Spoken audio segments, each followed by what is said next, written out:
Bienvenidos a su programa Reflexiones Bíblicas, patrocinado por la Iglesia Adventista del Séptimo Día y creado para contribuir a su plan de lectura diaria de la Biblia.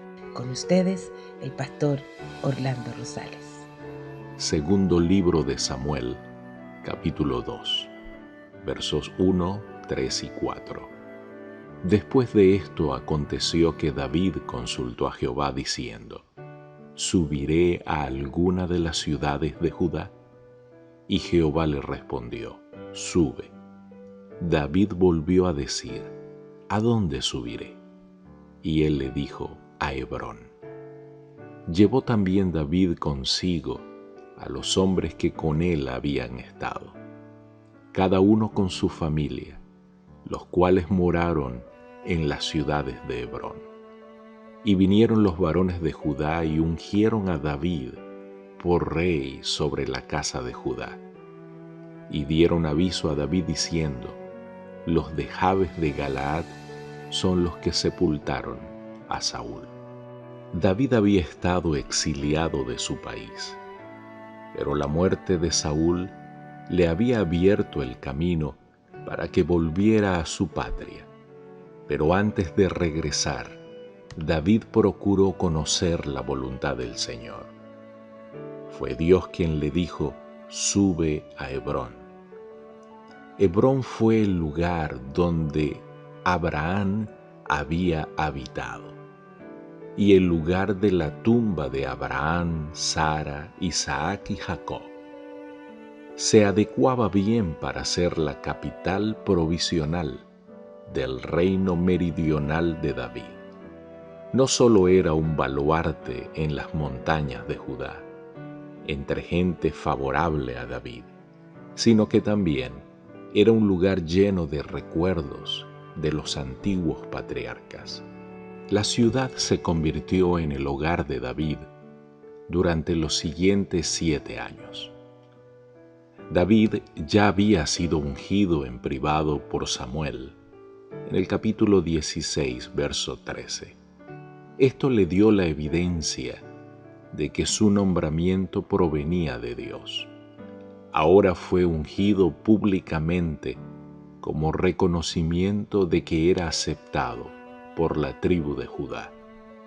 Los hombres de Jabes de Galaad habían sido bondadosos con el rey anterior de Israel, y el nuevo rey los alabó por eso.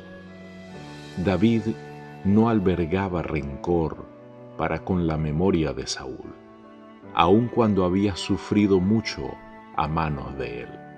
Al reconocer la bondad y el valor de los que habían sido leales con Saúl, David pudo ganar la lealtad de esos hombres para sí. Verso 8 y 9. Pero Abner, hijo de Ner, general del ejército de Saúl, tomó a Isboset, hijo de Saúl, y lo llevó a Mahanaim, y lo hizo rey sobre Galaad, sobre Jesuri, sobre Jezreel, sobre Efraín, sobre Benjamín y sobre todo Israel.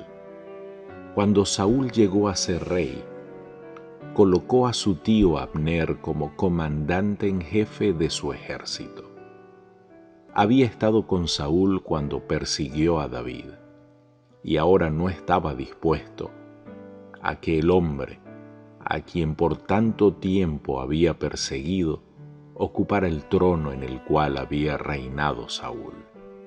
Abner nunca olvidó el reproche que le dirigió David por haberse dormido cuando estuvo de guardia.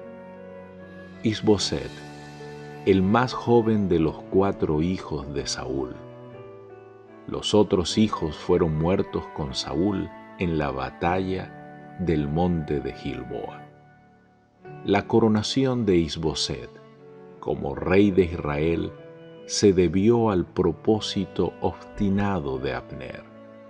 Había llegado a odiar a quien Dios había elegido como rey.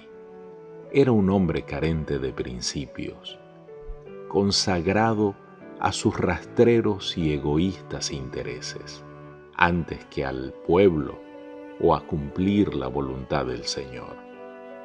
Prefirió provocar una división en el reino y ocasionar una desgracia a la nación antes que aceptar a David como rey. Verso 17.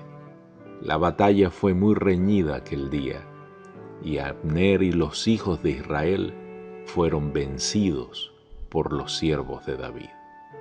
La lucha entre la casa de Saúl contra la casa de David se prolongó por muchos años, aún después de la muerte de Saúl. Pero Dios le dio la victoria a David por encima de todos sus enemigos. Querido Dios, que siempre estemos dispuestos a vivir bajo tu voluntad y no la nuestra.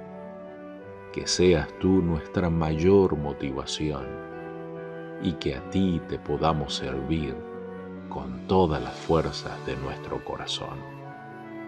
Te lo pedimos en el nombre de Jesús. Amén. Dios te bendiga.